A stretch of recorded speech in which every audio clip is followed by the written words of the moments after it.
Thanks so much, Charlie, and thanks, Meredith, too, for making all of these possible for us. Today is a special pleasure. You know, as you get senior, you take more and more satisfaction in the privilege of working with certain kinds of students. And for me, one of the greatest privileges of my teaching career was working with Matt. He came to the University of Michigan planning to become an evolutionary social psychologist, and he has, among other things. His first project was on the Trivers-Willard effect, and he found that the conventional wisdom about that was false. And I think that may have influenced his critical thinking the rest of his career. He also took a stats degree at Michigan, but then he took postdocs briefly in Australia and UCLA, and then more extensively in Virginia. He's been on the faculty at the University of Colorado Boulder since 2007, where he's a full professor and interim chair of the Institute for Behavioral Genetics, one of the places that I think is doing the very best work in the field. His topic today is one of the biggest challenges to science of our time, and I think it might be the biggest challenge to the science of our time, and that is the replication crisis. Originally, social psychologists were criticized because their work didn't replicate very well, but cancer is at least as bad. Brain scanning, it's very hard to replicate all kinds of things, and genetics offers the perfect case study where Matt is perfectly poised to help us. 20 years ago, we thought we'd find the genes for mental disorders and solve the problem. Now it's really, really clear that what we thought is completely wrong, and Matt has been central to helping us show the way about how we move forward. What we need to make sense of this is someone who's a crack geneticist and an evolutionary psychologist and a proper psychologist in general, and that's the perfect person. We look forward to your comments, Matt. You're muted still. All righty. Thank you, Randy. It's a pleasure to be here. I'm honored by the invitation. So let me share screen, see if this works. All right, people can see my slides, I take it. Is that right? Yep, we currently see your your PowerPoint screen, but not the full screen yet. How about that? Better. That's perfect. All right. Well, thank you all for coming. So I'm going to talk today about candidate gene studies, and I think this is kind of the perfect laboratory for discussing issues about false discovery rates, because this is, in my view, one of the few examples we have where we can almost definitively say that certain things, certain published sets of studies were just wrong. And we can do that because we have nearly 100% power to detect those previous findings, because the GWAS study samples have gotten so large. And a lot of people suspected there were problems, including us early on, but it hasn't really been until the last 5 years or so that this has kind of been shown, I think, definitively. And it, I think, raises really disturbing questions about what we are doing in science and about the incentives that scientists have, and just about human psychology. So as Randy said, this is nothing particular to genetics. I think this is something that's going on across science. And that's kind of what I'd like to get the discussion towards at the end. So I'm going to try to get through the talk like half an hour and open it up for discussion. I don't feel like it has to be a question and answer. I feel like it's very great. It would be great if people just want to discuss amongst themselves as well. All right, one thing I do have to say on a technical issue. Okay, so now it's not working. All right, so for whatever reason, it's like Murphy's Law, my keyboard is messed up today. And it might actually start skipping through a bunch of slides at once. And that's because some keys are hanging and I do not understand why. But if that happens, there you go. Let me move this real quick. All right, so just a brief outline. I'll talk about an overview of traditional candidate gene studies. So I'll denote that CG, and candidate gene by environment interaction studies, which is CG by E. And then talk about using GWAS data to test the candidate gene main effect and interaction hypotheses, and then just summarize and open up for discussion.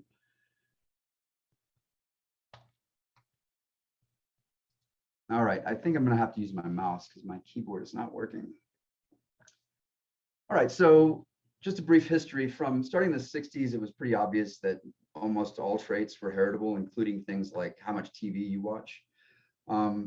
So when I say heritable, of course, it doesn't mean that it's 100% heritable. In fact, for many traits, for most traits, you know, the impact of the environment on trait variation is greater than the impact of genetics. But nevertheless, to say it's heritable just means that the heritability is not zero, that genes have some influence. So starting in the late 80s, linkage analysis tried to find specific genomic regions associated with disease. That worked for some simple disorders and even at least one complex disorders, which was Alzheimer's. But for most common disorders, the results were null or not replicated or checkered, and it didn't seem like we were making much headway. Then starting in 92, polymerase chain reaction technology allowed us to look at specific genetic variants at pre-specified targeted locations across the genome. Now, this was, we couldn't do this genome-wide, so we had to pretty much say, this is the one gene, and within that gene, this is the one particular polymorphism we're interested in studying. And so the way that was used is by people coming up with specific biological hypotheses, say that we think this particular bioamine is associated with this particular psychiatric disorder. And because of that, we're going to look in a gene that has something to do with serotonin. And within that particular, we have many genes, for that particular one gene, we're going to look at one particular polymorphism. So you can see how much guesswork there is already at that point. But lo and behold, a lot of positive findings started coming out from this approach. And this is called the candidate gene approach. That's what I'll be talking about today. Just skipped. Okay. So this is what I was talking about. Okay, my keyboard is messed up. This is fine, I think. I can just use these, click here. Okay, I'm just not gonna touch my keyboard because it's gonna mess me up. So because it was costly to genotype new genes, thousands of publications over the years have looked at the same particular set of polymorphisms. You can think of these as the usual suspect polymorphisms. And these are particular polymorphisms in particular genes. And the genes are what usually people refer to, but recall that it's really not a candidate gene study. It really is a candidate gene polymorphism study, a particular polymorphism within a particular gene. And the genes that have been studied most are COMT, DRD2, 3, 4, SLC6A3 and 4, BDNF, MAOA, HTR2A, and so forth. You've probably heard those if you've had any kind of exposure to genetics over the last 20 years. And it's, I think in retrospect, kind of humorous that these particular genes got so much press because they really don't show up as being particularly important. So because the biological hypotheses weren't specific, those same polymorphisms and those same genes were associated with just about every trait under the sun. So major depression, schizophrenia, bipolar, ADHD, autism, and so forth. It's been estimated that about at least $250 million have been spent just on these candidate gene studies. It's probably a big underestimate. And just a kind of a brief aside here, whole genome data today is about as expensive as doing a candidate gene study, right? For any particular person, to get their candidate gene data, it's going to cost about $50, and that's about what it costs to get their entire genome, including the candidate gene polymorphism. So I think no longer it no longer makes any sense, I would argue, to be looking at those particular candidate gene polymorphisms. So candidate gene studies provide only about 1/10,000,000th if you impute data, as much information as whole genome data does. So pretty obviously not cost effective per variant. But nevertheless, these candidate gene studies continue to be popular. So just as a question here for you, Meredith, can you see my mouse when I move around the screen? Yes, we can see your mouse. Okay. So this is just the cumulative sum of, this is for just depression, and I'll get to this paper here in a second. This is a paper we published recently with Richard Boulder. This is the cumulative sum of all candidate gene studies on depression since '91, and we stopped it at 2016, so pretty clearly it's not really slowing down. This is just for one particular polymorphism, the most studied one, SLC6A4, which is also this polymorphism within there is 5-HTTLPR, and that's the most studied one. So they're still popular. If you look at the literature, most of the findings still today are novel. Even though you're looking at maybe the same candidate polymorphism, you won't look at exactly the same phenotype. or you will interact that particular polymorphism with a different polymorphism across somewhere in the genome, or you'll interact it with a particular environmental factor. So when you look at it, most of the studies have never actually been investigated before. There's few replication attempts. And those that, when they do, and I mean few relatively, they're on, absolutely there's a large number of replication attempts, but disproportionately they're small. And those replication attempts are pretty checkered if you look at that. The sample sizes are very, very small compared to those that we're used to in whole genome in GWAS. So something around a median of around like 300. And the typical odds ratios in those studies are enormous by GWAS standards. So the typical GWAS finding that's significant, so this is the low-hanging fruit in a GWAS study, will be an odds ratio of between like 1.1 to 1.2. And here we're finding in most of these candidate gene studies odds ratios of somewhere in the neighborhood of about 2. So much, much larger than the ones that we see in GWAS. But nevertheless, many meta-analyses appear to support some role for variant disorder links. So this is one by Lohmiller in the 90s, and some other ones that came out in the 90s and 2000s, and more recently, I guess, in 2016. So when you look at these meta-analyses, now the odds ratios shrink compared to those that were initially found. So they get down to this range of like 1.2 to 1.5. These are still larger than what you see in GWAS. And then also for other variant disorder combinations, and it's often the most studied ones, the results appear null. So for example, the SLC6A4 depression link appears to not be real, despite having been studied more than any other combination of polymorphism and disorder.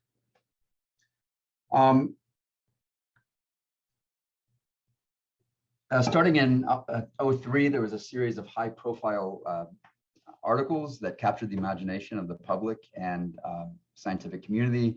So this was, there's a few of these. This was by pretty much the same team, but this was the influence of life stress on depression. It's how 5-HTT-LPR moderates the effect of adverse life events on depression risk.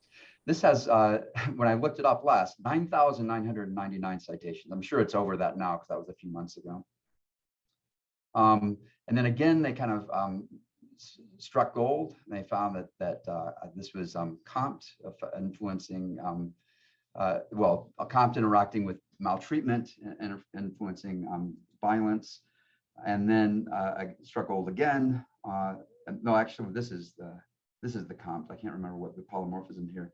But anyway, so this promised to not only help explain previous inconsistencies, but to fundamentally change how we think about how genes confer risk.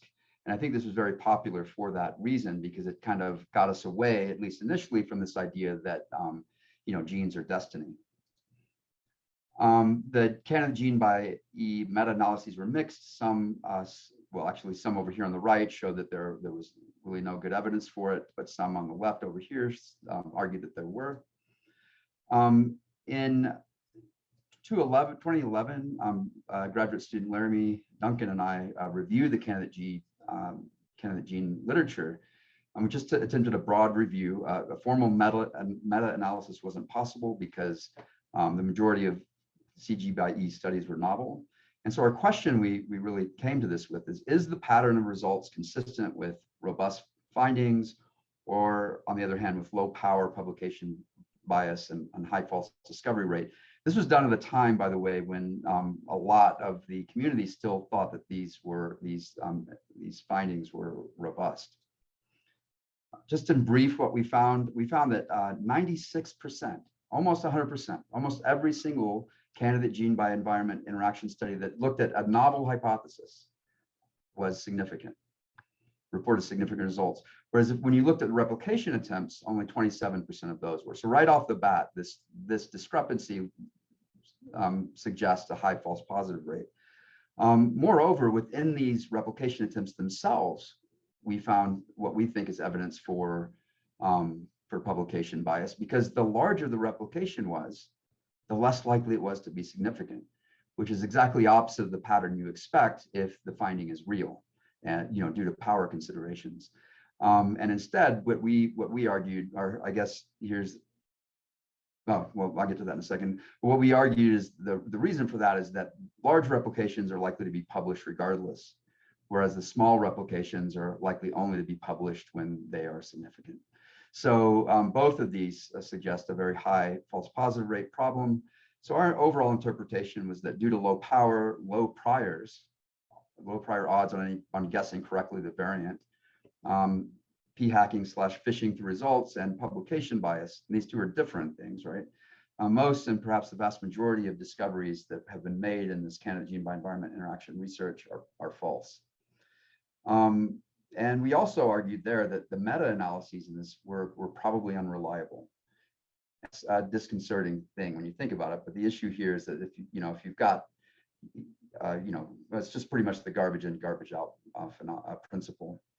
And we argue that the problem is not really G by E per se, not really the interaction part per se, although there are a lot of problems with that, but rather the candidate gene approach that's problematic. So I'll talk now about the GWAS era, started about 2008 to present. So 10 years of GWAS on psychiatric disorders and other complex traits have been conducted on sample sizes ranging from, say, 10,000 to well over 1 million now. So it's just on a paper in which we looked at about 1.6 million individuals for smoking traits. There are thousands of replicable significant SNPs in the literature now. These are replicable, right? They almost always will show up if you're highly enough powered. It tells us that the false discovery rate in this field is quite low. But the typical odds ratios that we're seeing are very small. And they explain, like 1.1. And if you convert that to a variance explained metric, they're explaining something about less than 1/20th of 1% of the variation in a trait, a particular. That's the biggest traits. This is the low-hanging fruit. The biggest polymorphisms, right? So that implies that most of the other ones are explaining yet less variance. Such effect sizes are virtually undetectable in the types of sample sizes that you see in candidate gene studies. And moreover, the 20 to 30 usual suspect polymorphisms have not been among those genome-wide significant hits. There are some exceptions, all right? So I can't paint this with too broad a brush. Nicotine was guessed early that there was a particular variant that was important. Candidate gene studies suggested it was, and indeed that pops out in GWAS. So it does happen occasionally, and it seems to be mostly with these types of traits, which I think is actually interesting evolutionarily itself. Maybe we can get to that in discussion. But in response to this, the mainstream genetics has really abandoned this candidate gene approach. But hundreds of studies by researchers in other fields, in neuroscience and psychology and psychiatry and sociology and political science, are published each year. And the response to these, well, why are you still publishing candidate gene studies? So most commonly it's just silence. They're either ignoring or they're just ignorant of that there's this glaring inconsistency between what we're seeing in GWAS and what we're seeing in candidate gene studies. Or if they do acknowledge it, they will argue, for example, that large samples that use in GWAS have lower reliability. They're measuring the traits more poorly, which is probably true. The question is, can it really make up this discrepancy that we're seeing? And we'll argue that that's unlikely to be the case. Or they'll say, well, hey, the jury's still out. That some GWASs show that this isn't significant, but hey, lots of other studies in the candidate gene literature show it is significant. Or they'll point to meta-analyses that seem to suggest that it's significant. Okay, so the jury's still out. Or finally, just point out that, and this is often the case actually, that no particular GWAS study exists to test the particular hypothesis that we looked at. So we've tried to use large GWAS data sets to directly interrogate these candidate gene hypotheses. So the pros of doing this is that you have very, very high statistical power, as we'll get to in a second. We can do this in a way that's not going to be affected by publication bias or p-hacking in the same way that a meta-analysis would, that's based on the published literature of, which is probably a biased published literature of candidate gene findings. And it's systematic. We can investigate all the candidate gene hypotheses in one fell swoop, right? The cons is this issue about the possibility of higher measurement error in the phenotypes measured in GWAS. And by the way, GWAS stands for genome-wide association studies. So here we're looking at, in modern times, when you impute data, you're looking at around 10 million common SNPs. And at each of those SNPs, you're performing a t-test on the trait. It's a little more complicated than that, but it's essentially the way that these GWASs work. Another con to GWAS is that we're looking usually at SNPs, single nucleotide polymorphisms, and ignoring repeat polymorphisms. This actually is not too much of a problem because most SNPs are in linkage disequilibrium with most common repeat polymorphisms. So if these are important, you're going to be picking it up, kind of by proxy by the SNPs, by just their statistical association with SNPs. But we actually, in this most recent study I'll talk about, we actually did impute those and we still found nothing. And finally, it's difficult to investigate more nuanced hypotheses and more nuanced candidate gene hypotheses. So, interactions or endophenotypes. So we've recently tested some candidate gene hypotheses for both schizophrenia and major depression. I could, I guess, make a career out of doing this, but it's not that interesting scientifically. It's interesting sociologically to me, but it's not that interesting scientifically, because at this point, I pretty much know what we're going to find. And there's plenty of these like this. In fact, I'm on a paper right now with a graduate student for pain, in which we're also finding the same thing, that the candidate genes for pain aren't replicating. And it's so often the case that it's almost not worth publishing anymore, at least in our labs. This might be our last foray into this as far as the empirical work goes.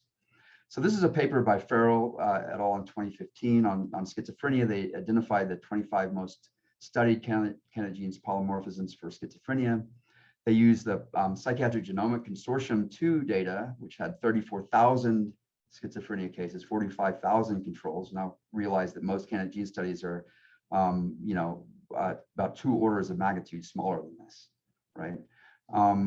To investigate these hypotheses. And this, what I'm showing here, is just the log 10 p-values for all of those polymorphisms that they studied.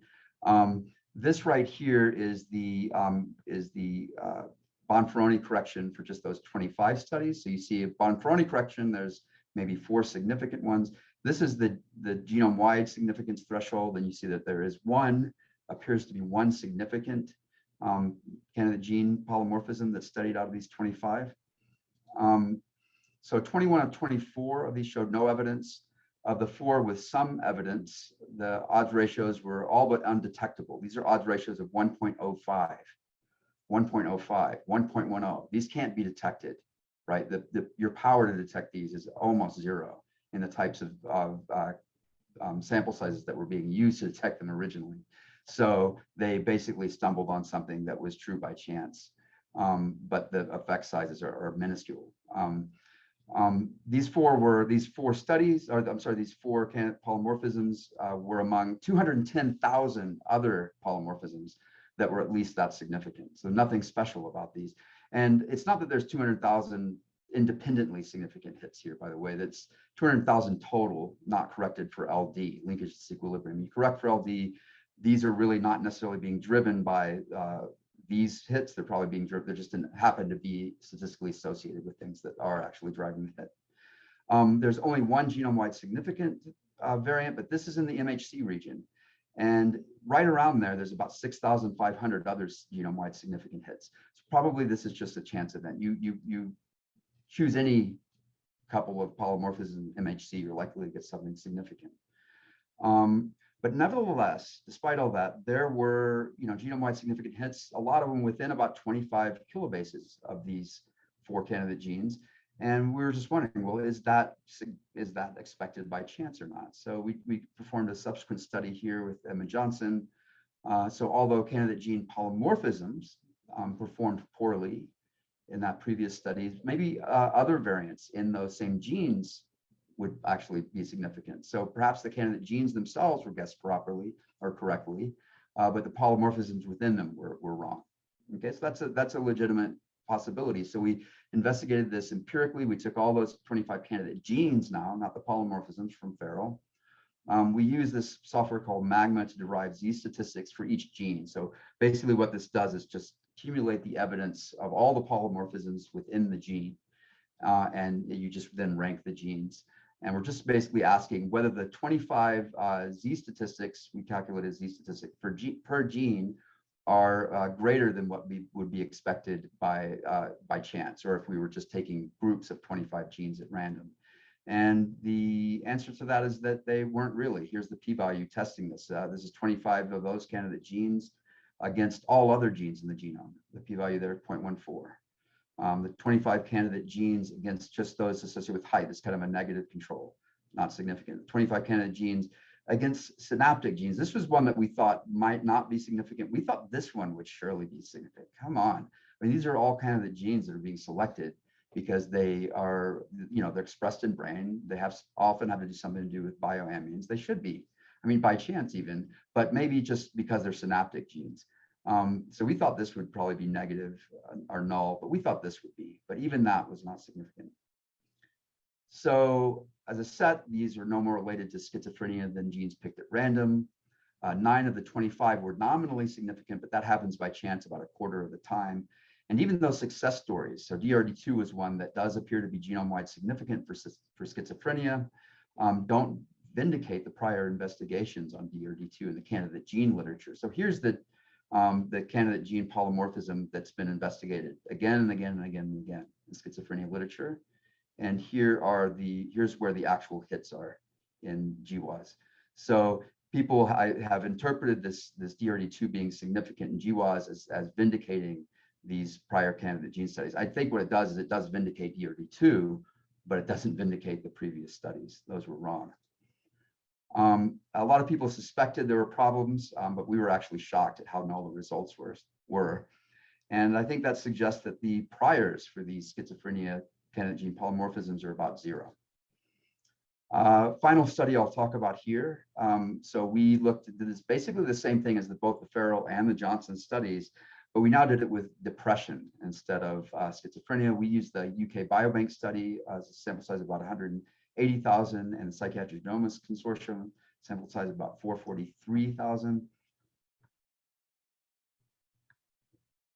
We looked at G by E's, candidate G by E hypotheses, as well as main effect hypotheses, and all these analyses were pre-registered. We excluded, we made sure that there was no overlap between these two samples, so these are independent results.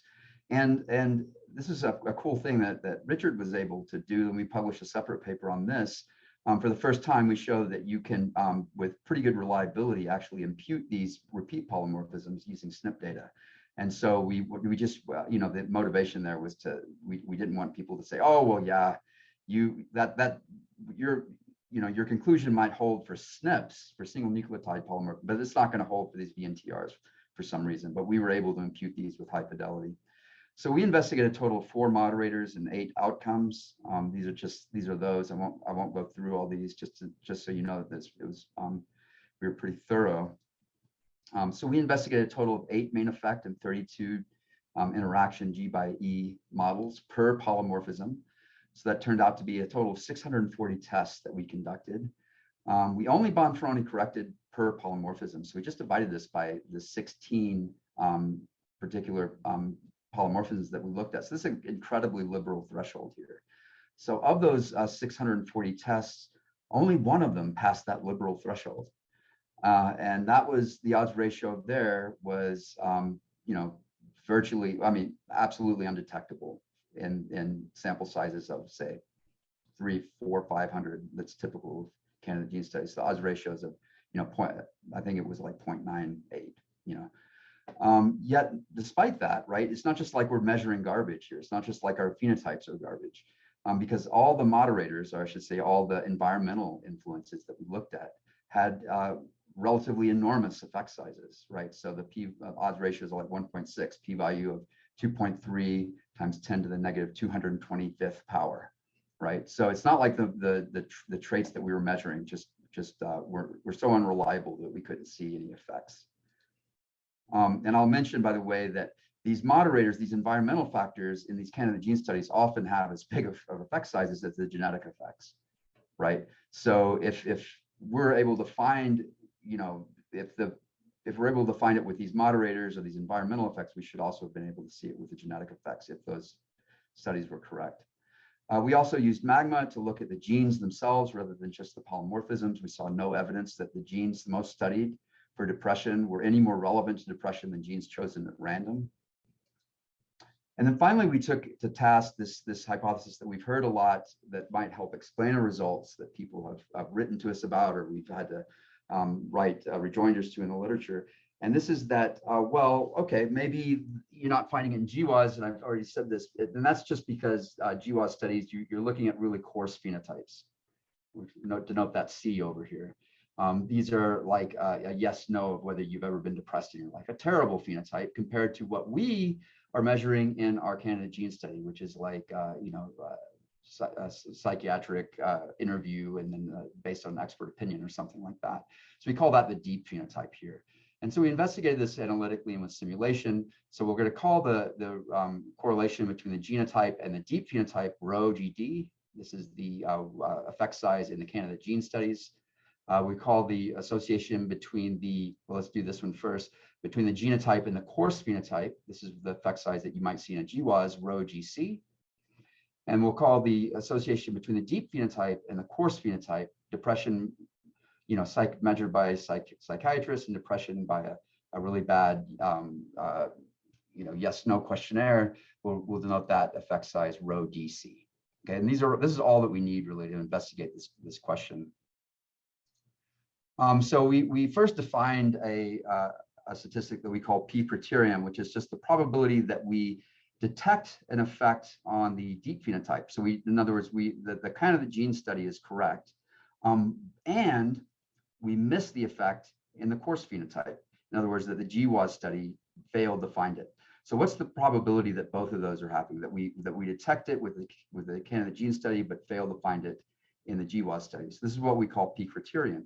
And our question that we are looking at is what rho DC, what kind of association would you have to have between the deep phenotype and the coarse phenotype? What kind of association would be needed for the candidate gene study to be correct and the GWAS study not to be able to find it? Okay, so that's the setup that we used. And this is just showing a heat map. This heat map is of p criterion. So you can see that almost all the probability of this being p criteria is over here. This is the only place that you're going to both find the candidate gene study and not find it in GWAS. So this axis here is rho GD. This is the effect size between the genotype and the candidate gene phenotype. And this axis is rho DC, right? The association between the deep phenotype and the coarse phenotype. And all the probability is over here. So what that says is pretty much that the only time that this can happen is if the correlation, or that is when the deep phenotype explains less than 4% of the variation in the coarse phenotype. The correlation between the two is less than 0.2. That seems incredibly unlikely that a psychiatric measure of depression, measured depression by a psychiatrist and one measured by a questionnaire, those are related. One of them explains only 4% of the variance in the other. So measurement error can only explain this inconsistency when there's really almost no relationship between the trait being measured in candidate gene studies and the trait being measured in GWAS studies. That seems vanishingly unlikely, and it's also inconsistent with large main effects that we see for environmental factors. And we've also simulated other situations that suggest that's unlikely to be true. So just a synopsis of this, we found no support for previous candidate gene studies on two of the most studied traits. This should be both Boulder and Johnson synopsis. Both depression and schizophrenia, we had basically 100% power to detect them if they existed in GWAS, but we basically didn't replicate any of them. But despite that, thousands of studies have now been published that show significant results for those very hypotheses we looked at. This should be incredibly disconcerting to any scientist, that this was allowed to happen for 20 years without really anybody calling it out. And moreover, and I think even more disconcerting, is that several meta-analyses show that some of those very things that we showed were almost certainly not true, showed positive results. And a couple of reasons for that: it's very difficult to detect publication bias or p-hacking in a meta-analysis. And this is kind of garbage in, garbage out phenomena, that biased data leads to biased meta-analytic results. What about other candidate gene hypotheses? Well, there's hundreds of these out there. We can't look at them all. The candidate gene polymorphisms are also often the same ones that we looked at here, and you get the same pattern of results, which are huge odds ratios in the candidate gene literature, small sample sizes. Most of the results are positive or novel, and there's often null direct replications. And in GWAS, you see this numbingly consistent effect for complex traits, which is tiny effects, many SNPs that are influencing it. And the biggest effects that we observe aren't where we expected to see them. So I believe that all this together suggests the vast majority of other candidate gene findings are also false positives. And I would argue we should just abandon this enterprise altogether. So how can that be? How can it be that we've gotten to this situation where we have thousands of studies that are showing positive results and all of it is false? So one possibility is that you just low power and low priors. And this is kind of the most generous explanation. And these are not mutually exclusive. So among discoveries, most or all can be false if the prior and or the power is low. So this numerator here is just alpha times 1 minus prior. So this is the number of false hypotheses, and that's the probability of type 1 error. So this is the total number of false hypotheses we say are true. And this is just the total number of detected findings, right? And so this ratio can be small when either the prior is low or the power is low. But this cannot be a full explanation of what we see because we observe that almost all published candidate gene findings are positive. If this were a full explanation, what we would see is that, okay, conditional on it being positive, those are false. But most of the studies published in the literature should be null. And that is not what we see. We see most of the results published in the literature are significant. So this is not the full explanation. So what else is going on? So I think there's two other possibilities. One is publication bias, which are journals are less likely to publish, authors less likely to submit null findings, and that bias is the percent of published findings. And the last is kind of the ugliest. This is p-hacking or phishing, whichever way you want to put it. So this is investigators look at many hypotheses in multiple different ways and pretty much only present the most interesting or compelling of those. And this is easy to do. It's even subconsciously, it's kind of a slippery slope. All of us simplify, condense, gloss over, results in a paper. You can't present every single little thing that you did or every single thing that you thought from beginning to end. No one would read the paper. So part of being a scientist is to condense, right? But I think that by doing that, it becomes a slippery slope towards this p-hacking.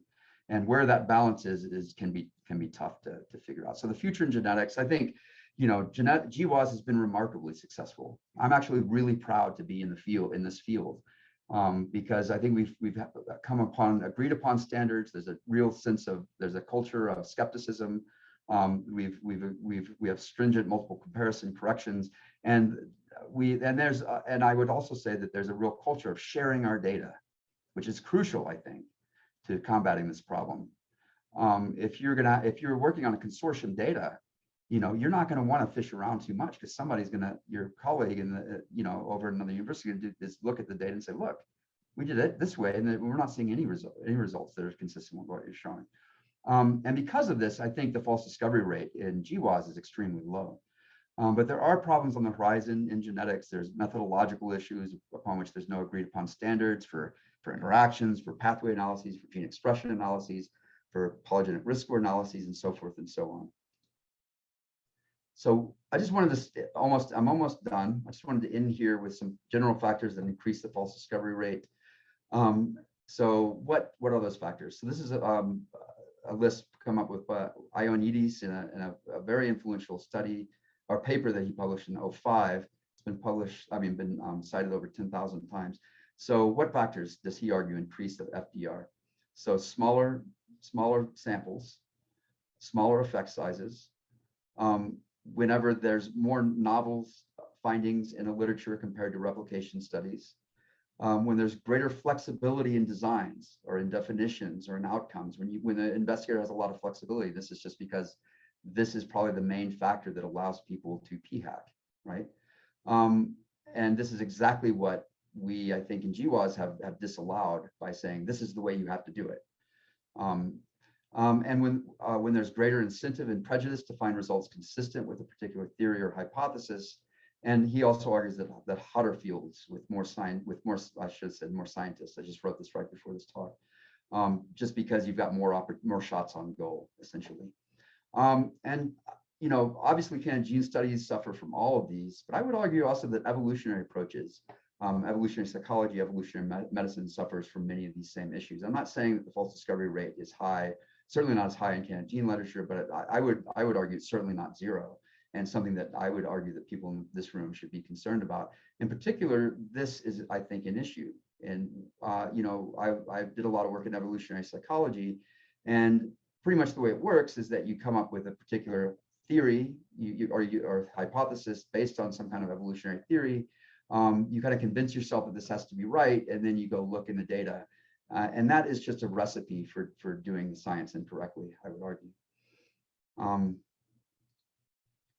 So I think we've got to do better. It's my last slide. We've got to nurture a culture that cares less about splash or having findings agree with hypotheses and more about getting it right.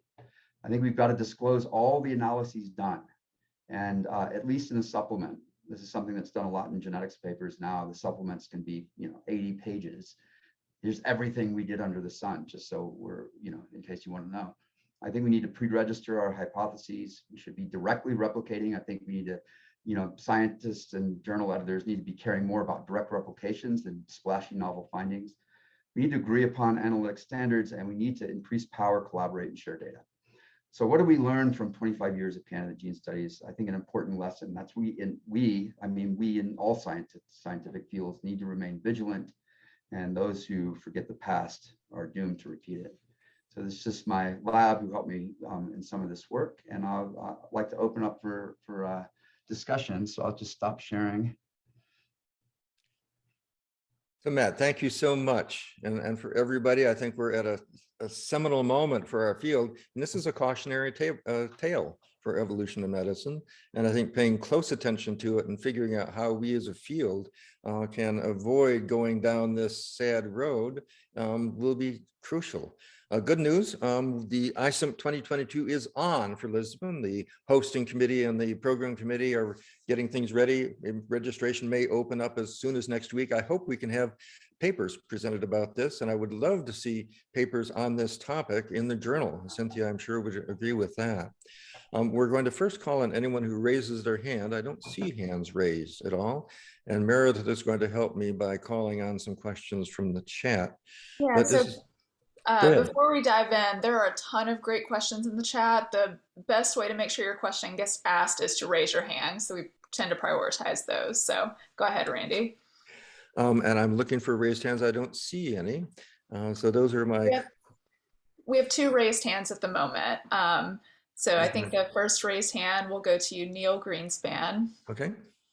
Yeah, I'd like to put this in a little broader context, which is that fields that rely entirely on correlation generally run into problems with reproducibility. That includes psychology and a lot of this sort of genetics, including behavioral genetics. I put in the chat, there was just a paper that came out within the past few weeks in JAMA. There was a study on penetrance of known pathogenic variants and presumed predicted loss of function variants. And the penetrance on average, I mean, a lot of different caveats they had in different categories, but the overall average of penetrance for supposedly well-established disease genes was 7%, which ought to be a real caution to those who think you can look at someone's genome when they're born and predict their future medical history. So let's see what Matt has to say about this here. Yeah, it's interesting points, Neil. So that the point about the penetrance is interesting because the genetics community kind of got, I think, confused because we had seen every time that we see this disorder, we see this, and we're talking about Mendelian genes at this point, right? Every time we see this disorder, we see this variant, right? Or we see this gene, a problem in this gene. So the probability of having this genetic problem given the disorder was like 1. And therefore we extrapolated that to the reverse conditional, with the probability of, having the disorder given you have the gene would also be high. And that turns out not to be true. And that's what you're mentioning. So I think that is an important point that we've kind of come to realize recently. The other point that you're making about, epidemiology or correlational studies having a higher false positive rate, I'm not convinced that's true, but I could be wrong. This is kind of a discussion, right? I think the if it's true, I would guess. I think certainly that epidemiology or correlational studies have an issue when it comes to causation, right? But I'm not sure that there's really a big difference in the false positive rate. If there is, I would argue it's probably because in epi studies you have more degrees of freedom and more different ways you can look at the studies. But or conduct the studies, or control for this, or don't control for that, right? There's a lot of things you can do in an epi study. But a lot of this concern about false positive rates came out of the social psychology field, in which almost all of that is experimental. So I don't think it's it's certainly not. If there's a relationship, it's not perfect, right? Well, that's all correlation. It's experimental, but it's all correlation. There's no mechanistic. Well, not social psychology, right? They're doing true experiments. They're randomly assigning people the condition, and everything else is the same between them. But it's just, but the false positive rate still is probably. It's still just a correlation. It's like Christopher Christakis's, what was his name? Nicholas Christakis's studies with phenotypes spreading through social networks. There was a study done just to show that using his method. We only have a couple minutes left here, and so okay. I think we good point about it being the difference in correlation and experimental studies. I'd like to move on to Cynthia Bell, who also has her hand up here. Hi, thanks. I really enjoyed that. And one thing, to me, candidate gene analyses and GWAS represent different times in what we knew, what we understood, and what kinds of data we have. And so I can easily agree with you that now we should be doing GWAS. At the same time, your last comment, I think, really has something to say to this audience. And that is, many of us who do field work never will have access to 1 million people. We can work really, really hard and come up with 1,000. But so I think that we need to come up with methods and approaches, or just throw up our hands. And of course, we don't want to throw up our hands. We're scientists, we should be able to figure this out.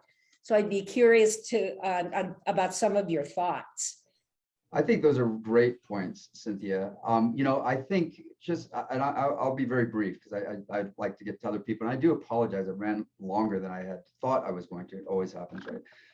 It's a great point. The thing I would say, Cynthia, is that we should even, sometimes people say, oh, well, we didn't know any better back then, and we know better now at GWAS, so that's why we're not doing candidate gene studies anymore. That's not a good excuse, right? We should never have been in that position to begin with. We should have a process down that's robust to these problems for the very reason you're bringing up, because in most cases, in most scientific disciplines, we're never going to get access to the actual ground truth in the way that we are with GWAS, right? I think this is a very unusual situation, but I do think it kind of,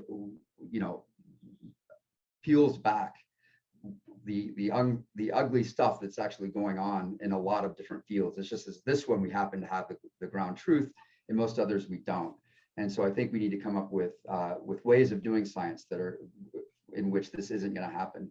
If people were doing it correctly, the false positive rate shouldn't have been as high as it was, regardless of the fact that we didn't know about candidate genes not being important back then.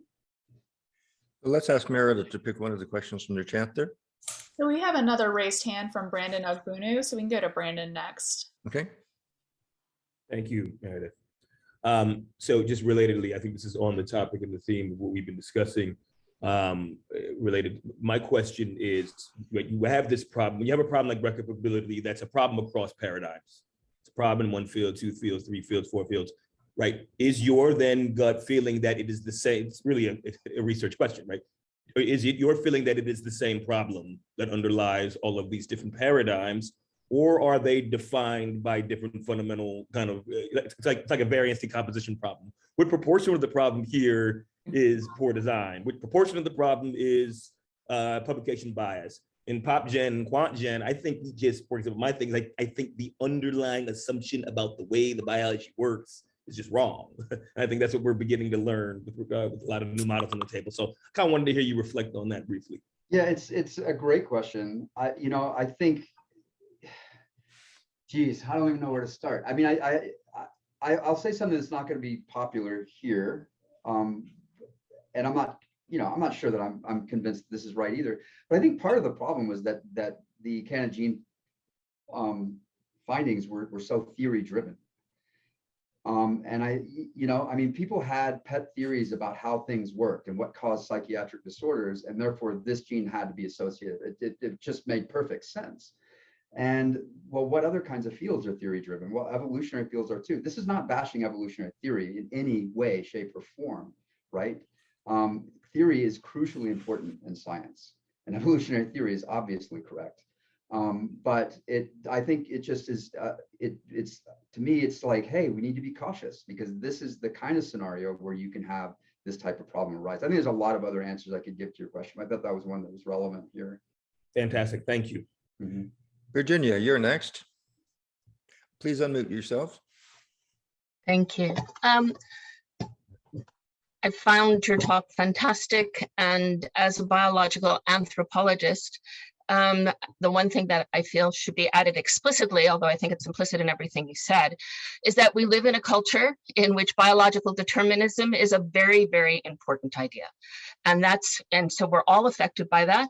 We've all been trained within that culture and lived in it. And that's just something I want to add, that the reason people were making these kinds of mistakes in part is because of the culture we live in and what we're looking for. I agree, Virginia, but I also would caution that the reason that people got so interested in candidate gene by environment interaction studies, right, was because it seemed to argue against this kind of biological determinism, that even if you were born with this gene, it didn't mean that you were going to be depressed. You still had to have this particular environmental factor. So both of them were, and so and I think that that's probably true. I think GWAS are ubiquitous, but I think that was one of the motivations for those types of studies. But it's a good point. So Jay Labov doesn't have his hand raised. Oh, Aaron Blackwell, you have a hand raised. Please go ahead. I just want to say it kind of seems like the problem isn't canon gene studies or the use of theory, it's publication bias. I mean, theory, if used appropriately, is great because you can falsify your theory. But if you don't publish your falsifications, that it seems like that's the problem, not theory per se. Just want to see what you. I agree with that. And Jay Labov says if researchers were encouraged to publish negative findings, we wouldn't have this problem. Yeah, I think you're exactly right, Aaron, and I need to be more cautious about how I say that. But I think it's not, theory isn't the fundamental problem, right? Theory is good for science. The fundamental problem is the human tendency to get attached to your theories. So I'm going to ask one question here, Matt, that might make this all much more complicated, but you're also an evolutionary psychologist. And what we're talking about here is human cognition and human pursuing of goals, and especially when people are gathering data to prove what they already think is true and not necessarily gathering data to prove what they don't think is true. Now, so this is a hypothesis that probably should be pre-registered and tested formally, but do you think there's something about human cognition that we should be attending to in this tendency for people to find data that supports what they already believe? Yeah, I mean, I think that there are, I mean, this is kind of the Tversky kind of stuff, right? That people do have tendencies to look for affirming information rather than stuff that's disconfirming, which is actually the more important information to attune to. So it's just part of human psychology that we as scientists, I think, need to be aware of and combat. What was the other thing I was going to say about that? Oh, I had a point that I thought was important, but I can't remember it. So I'll come back to it in a minute. A question from Taurus. So how do you think this interacts with like problems of data quality? So I deal mostly with like genomic data sets, and when we're thinking that like for example, if we don't see eQTL effects, we think something's wrong with our data, like the libraries were wrong, there's an issue, batch effect, some other construct. rather than like immediately throwing the data out. It's like, well, how do we correct this out instead of anything else? Yeah, I think it plays a role. I mean, you know, in my lab, there are times when I just had a case where something came up that I knew was wrong. You know, it just had to be wrong, and it turns out it was wrong. But you know, I think the goal. I remember the other point I was going to make with Rand, but the goal really should just be to get it right and to be completely transparent about how we've gotten there. And it's okay to say, look, here's what we got here. But we're not completely sure. This is consistent, but there's still a problem. The thing I was going to bring up to Randy was that, you know, I think it would be interesting to compare across different disciplines or across different, you know, if we could get some way of kind of getting a metric of the false discovery rate. My guess is that people who are on soft money, those individuals, there's a higher false discovery rate for papers that are led by people who are on soft money than hard money. And it's just another, right? I think it's obvious that it probably is true because there's such an incentive, right? Your livelihood, your ability to pay your mortgage depends on you getting grants, which in turn depend on, you know, the papers getting published that you said you were going to do. And I think it's a terrible paradigm for science. You know, I really think that a lot of the stuff that's been published over the last 30 years has been funded by NIH is garbage because people are under such pressure to publish something, you know, and publish something that's important and interesting. It's not what that should not be our incentive. Our incentive should be to get it right, regardless of how that looks, right?